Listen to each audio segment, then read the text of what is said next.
भगवान श्री राम की लीला दुनिया को अचंभे में डाल रही है। लोगों को समझ में ही नहीं आ रहा है कि आखिर यह सब हो क्या रहा है। समझ भी आई कैसे भला भगवान की लीला को आज तक भी कोई समझ पाया है। भगवान श्री राम ने सत्य ही कहा है, रघुकुल रीत सदा चली आए, प्राण जाए पर वचन न जाए। यह बात सिर्फ त्रेता युग में ही लागू नहीं होती है, बल्कि कलयुग में भी लागू होती है। इस सत्य वचन को निभाने के लिए पता नहीं कितने सूर्यवंशी राजाओं ने अपने प्राणों की आहुति दे दी, पर अपना वचन नहीं टूटने दिया। एक बार किसी को वचन दे दिया तो उसको निभाना रघुकुल का नियम है।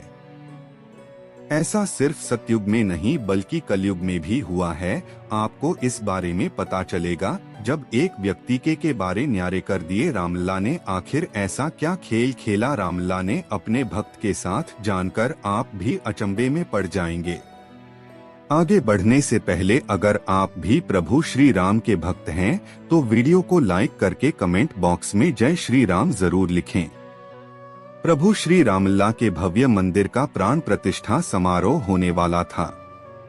सभी लोग बेहद खुश थे क्योंकि यह उन सब कार सेवकों का बलिदान का प्रतीक था जिन्होंने हंसते हंसते मंदिर के लिए अपने प्राणों का बलिदान दे दिया। लेकिन जब पता चला कि 22 जनवरी 2024 को प्राण प्रतिष्ठा का दिन तय किया है तो पूरे देश में खुशी की लहर दौड़ पड़ी।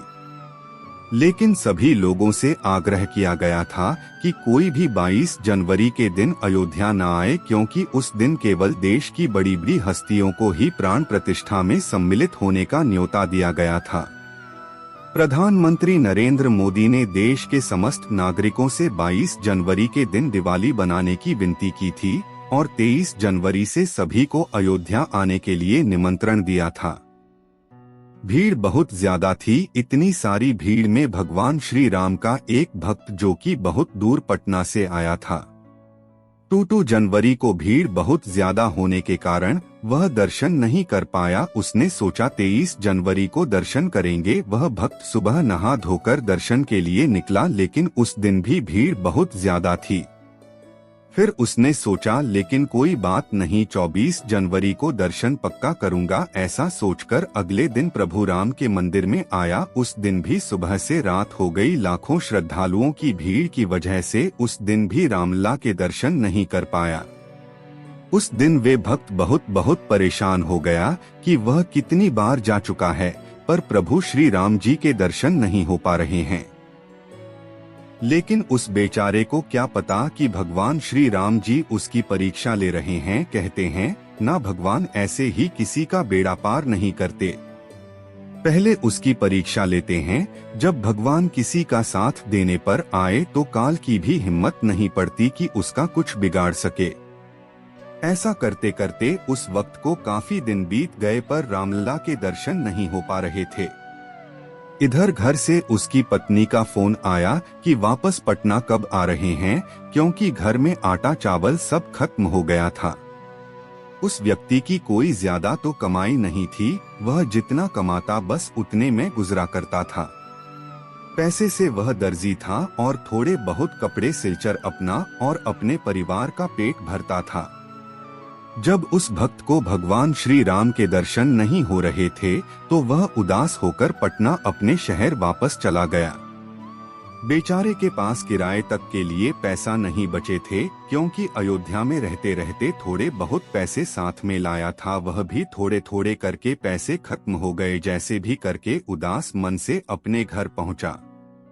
जैसे ही वह राम भक्त घर पहुंचा तो उसकी पत्नी ने उसे आराम से बैठाकर पानी का गिलास दिया और बड़े प्यार से पूछने लगी, क्या हुआ, आप इतने उदास क्यों हैं, क्या परेशानी है। पत्नी का इतना कहना था कि वह भक्त अपनी पत्नी के गले लगकर फूट फूट कर रोने लगा और अयोध्या में श्री राम के दर्शन नहीं हो पाए यह बात अपनी पत्नी को बताई। उसकी पत्नी भी श्री राम जी की भक्त थी। उसकी पत्नी ने कहा, तो यह बात है कि आप इतने उदास हैं, आप ऐसा कीजिए, आप दोबारा से अयोध्या जाइए और इस बार आप अपने हाथों से प्रभु के लिए सुंदर सी ड्रेस बनाकर ले जाइए। बेचारे उस भक्त ने 2 दिन के अंदर ही प्रभु श्री राम के लिए अपने हाथों से कपड़े सिले और अपने किसी दोस्त से पैसे उधार लेकर अपनी पत्नी के साथ अयोध्या श्री राम के दर्शन के लिए चल पड़ा। लेकिन जब वह अपनी पत्नी के साथ श्री राम के दर्शन के लिए अयोध्या पहुंचा तो वहां लाखों की भीड़ देखकर वह फिर से घबरा गया। लेकिन इस बार उस भक्त ने मन बना लिया था कि इस बार वह पक्का सोच कर आया था, चाहे कुछ भी हो जाए वह प्रभु श्री राम के दर्शन करके ही घर वापस जाएगा। फिर क्या हुआ, जल्दी जल्दी से उस भक्त ने अपना सामान धर्मशाला में रखकर और नहा धोकर अपनी पत्नी के साथ अपने हाथों से सिले हुए कपड़े लेकर राम जी के दर्शन के लिए चल पड़ा मंदिर की तरफ। लेकिन यह क्या, फिर से इतनी लंबी भीड़ और वह भक्त लग गया लाइन में अपनी पत्नी के साथ प्रभु श्री राम जी के दर्शन करने के लिए। फिर क्या हुआ, सिर्फ 2 कदम दूरी पर रामलला के दर्शन होने ही वाले थे कि अचानक मंदिर के पट बंद होने का समय हो गया था और जैसे वह भक्त रामलला के सामने आने वाला था, भक्त और भगवान के बीच पुजारी जी ने पर्दा डाल दिया। अब बताओ, भगवान इतने पास होने पर भी दर्शन नहीं हो रहे हैं तो यह कैसा खेल खेल रहे हैं भगवान। लेकिन कहते हैं ना, जो होता है वह अच्छे के लिए होता है। वह भक्त बड़ा ही मायूस हो गया, लेकिन वह भी जिद्दी था। बोला, प्रभु चाहे आप कितनी भी कोशिश कर लीजिए, अब मैं आ गया हूँ तो बिना आपके दर्शन के नहीं जाऊंगा। अगर आपने दर्शन नहीं दिया तो इसी चौखट पर सरपट पटक कर मर जाऊंगा। और भक्त की जिद के आगे भगवान की कहाँ चलने वाली थी। दिल को थाम के देखें आगे क्या क्या होने वाला था। अब वह भक्त जिद पड़कर वहीं प्रभु श्री राम की चौखट पर सो गया। हाथ में उसके वह लिफाफा था जिसमें राम जी के लिए कपड़े सिलकर लाया था। वह हल्की सी नींद में था कि उसने सपने में देखा, अचानक से एक दिव्य तेज जैसा कुछ जगमगाया हो। फिर उसने देखा कि 4 या 5 साल का बालक सामने खड़ा है और उस भक्त से बात करने की कोशिश कर रहा है। लेकिन वह भक्त समझ ही नहीं पा रहा है कि वह बालक कौन है, क्योंकि उसने पहले कभी उस बालक को नहीं देखा। फिर उसने देखा कि इस अयोध्या मंदिर में रामलला की मूर्ति का जिक्र उसने समाचारों में सुना था। बालक बिल्कुल रामलला की मूर्ति की तरह दिख रहा था। वही मीठी मीठी मनमोहन स्माइल होठों पर, वही चेहरे पर तेज चमक रहा था, वही सेम आंखों में अटकलियां थी। सपने में वह भक्त उस बालक को देखते ही रह गया। तो उस बालक ने कहा, मुझे ऐसे क्या देख रहे हो जैसे मुझे जानते ही नहीं हो। बताओ, मेरे लिए जो कपड़े लाए हो वह कहाँ है, मुझे पहनकर देखना है मैं कैसा लगता हूँ। तुम्हारे हाथों से, तुम्हारे भावों से बने इन कपड़ों में, ऐसा बोलकर उस भक्त के हाथों से बालक ने कपड़े ले लिए और कहा, मैं तुम्हें यह कपड़े पहन कर दिखाऊंगा।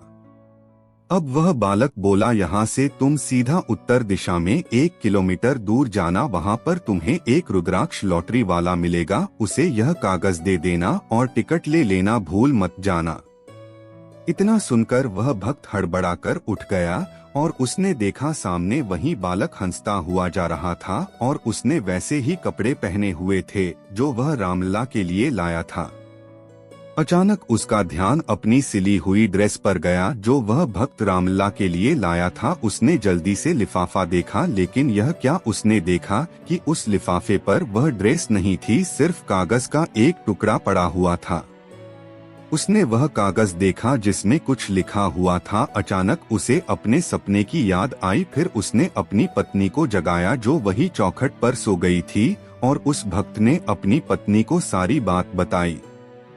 इतने में ब्रह्मा मुहूर्त में ही मंदिर में शंख ध्वनि की ध्वनि के साथ ही राम मंदिर के पट भी खुल गए। बस फिर क्या था, आ गए आमने सामने राम जी और उनका दर्जी भक्त। वह भक्त प्रभु को देखता रहा। प्रभु देखने में वैसे ही थे जैसे उसके सपने में आए थे। बस फिर क्या था, यह स्पष्ट हो गया था, जिस बालक ने उन्हें दर्शन दिया वह कोई और नहीं बल्कि साक्षात प्रभु श्री राम जी ही थे। और वह भक्त सब समझ गया कि यह प्रभु का ही खेल है। जैसे ही वह भक्त प्रभु श्री राम के दर्शन करके बाहर आया तो उसे अचानक उसका सपना याद आया जो उस लिफाफे मिला था। और जल्दी जल्दी से अपने पत्नी के साथ जगह चल पड़ा था जो सपने में उस बालक राम ने उसे बताए थे। ठीक उसी जगह वह रुद्राक्ष लॉटरी वाला उन्हें मिल गया तो उस भक्त ने उस कागज का नंबर देकर लॉटरी टिकट खरीद लिया। जितने उसके बाद पैसे बचे थे सारे उसने टिकट पर लगा दिए, क्योंकि उस भक्त को राम जी पर पूरा भरोसा था। उसे यकीन था प्रभु उसकी किस्मत पलटेंगे। जब तक नंबर पास नहीं हुआ वह अयोध्या में ही रुक रहा। 2 दिन बाद उस भक्त के पास रुद्राक्ष लॉटरी वाले का फोन आया और कहा आपको 25 करोड़ की लॉटरी लगी है। इतना सुनना था उसे। पहले तो विश्वास नहीं हुआ कि सच में उसकी लॉटरी लगी है। उसने सोचा शायद ऐसे ही मजाक कर रहा हो, लेकिन बाद में रुद्राक्ष लॉटरी वाले ने बताया कि नहीं, मजाक नहीं है, सच है, आप आ जाइए और चेक ले जाइए। बस फिर क्या था, उस दिन का दिन और आज का दिन उस गरीब भक्ति के तो वारे न्यारे हो गए। उस भक्त ने सबसे पहले भगवान राम के लिए उस लॉटरी के पैसों से हीरो मोतियों का एक सुंदर सा हार लिया और अयोध्या मंदिर में भगवान श्री राम को वह हीरो मोतियों का हार उस टाइम अर्पण कर दिया। उसके बाद अपने पटना शहर में भगवान श्री राम जी का मंदिर बनवाया। फिर जाकर अपना घर और गाड़ियां खरीदी। आज उसे व्यक्ति के पास अपना खुद का बिजनेस है। सब लोग इस बात से हैरान है आखिर उस व्यक्ति के पास इतना पैसा कहां से आया। आखिर हैरान हो भी क्यों ना भाई, प्रभु श्री राम जी की लीला ही कुछ ऐसी है कि कोई समझ ही नहीं पता। आज वह दर्जी भक्त भगवान श्री राम जी के इस चमत्कार से बहुत खुश है। उसे वह मिल गया था जो उसने कभी सोचा भी नहीं था, और नहीं उस व्यक्ति ने प्रभु श्री राम से कभी कुछ मांगा कि मुझे धन दौलत दे दीजिए। वह भक्त तो प्रभु राम के दर्शन करने गया था, ना कि कुछ मांगने। लेकिन रामलला को देखिए, वह अपने भक्तों का कितना ध्यान रखते हैं, कितना प्यार करते हैं। कमेंट में जरूर बताएं कि आप रामलला को कितना प्यार करते हैं। मैं तो प्रभु श्री राम का बहुत बड़ा दीवाना हूँ। मुझे तो बहुत अच्छे लगते हैं, क्योंकि प्रभु श्री राम है ही इतने प्यारे। तो जल्दी जल्दी कमेंट कीजिए और हमें बताइए। और अगर आपने हमारे चैनल फैक्टर डिक्शनरी को सब्सक्राइब नहीं किया है तो प्लीज जल्दी जल्दी सब्सक्राइब कर लीजिए। और हाँ, चैनल को लाइक करना ना भूले। जय श्री राम।